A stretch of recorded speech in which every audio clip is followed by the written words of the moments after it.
Put God first. Put God first in everything you do.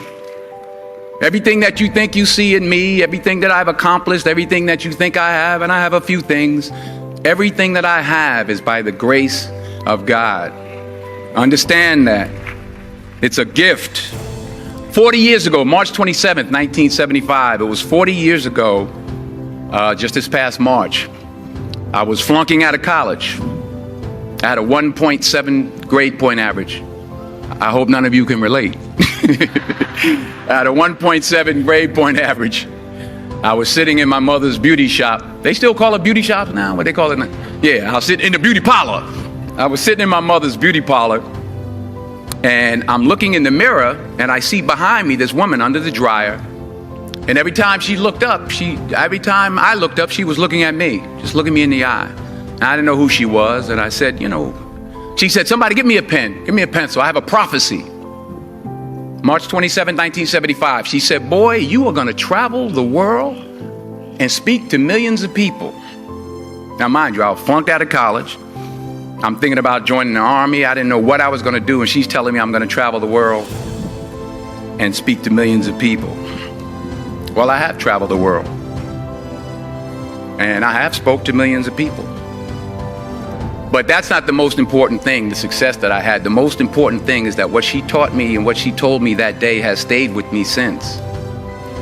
I've been protected. I've been directed. I've been corrected. I've kept God in my life, and it's kept me humble. I didn't always stick with him, but he always stuck with me. So stick with him in everything you do. If you think you want to do what you think I've done, then do what I've done and stick with God. Number 2, fail big. That's right. Fail big. Today is the beginning of the rest of your life, and it can be very frightening. It's a new world out there. It's a mean world out there, and you only live once. So do what you feel passionate about. Take chances professionally. Don't be afraid to fail. There's an old IQ test, was 9 dots, and you had to draw 5 lines with a pencil within these 9 dots without lifting the pencil. The only way to do it was to go outside the box. So don't be afraid to go outside the box. Don't be afraid to think outside the box. Don't be afraid to fail big, to dream big. But remember, dreams without goals are just dreams, and they ultimately fuel disappointment. So have dreams, but have goals. Life goals, yearly goals, monthly goals, daily goals. I try to give myself a goal every day. Sometimes it's just to not curse somebody out. Simple goals, but have goals. And understand that to achieve these goals, you must apply discipline and consistency. In order to achieve your goals, you must apply discipline, which you have already done, and consistency every day, not just on Tuesday and miss a few days. You have to work at it every day. You have to plan every day. You've heard the saying, we don't plan to fail, we fail to plan. Hard work works. Working really hard is what successful people do.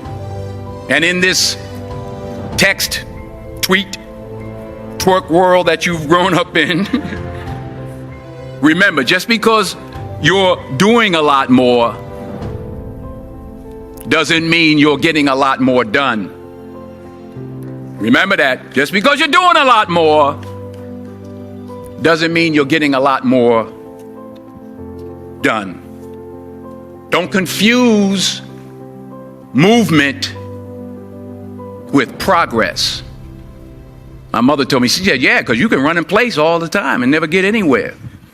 So continue to strive, continue to have goals, continue to progress. Number 3, you'll never see a U-Haul behind a hearse. I'll say it again. You'll never see a U-Haul behind a hearse. I don't care how much money you make, you can't take it with you. The Egyptians tried it. They got robbed. That's all they got. You can't take it with you. And it's not how much you have. It's what you do with what you have.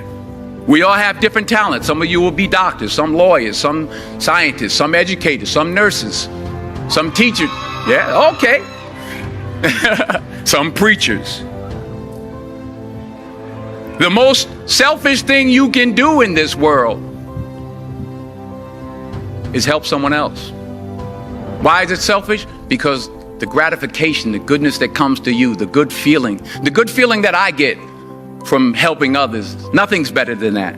Well, one or two things, but nothing's better than that. Not jewelry, not big house I have, not the cars, but it's the joy. That's where the joy is, in helping others. That's where the success is, in helping others.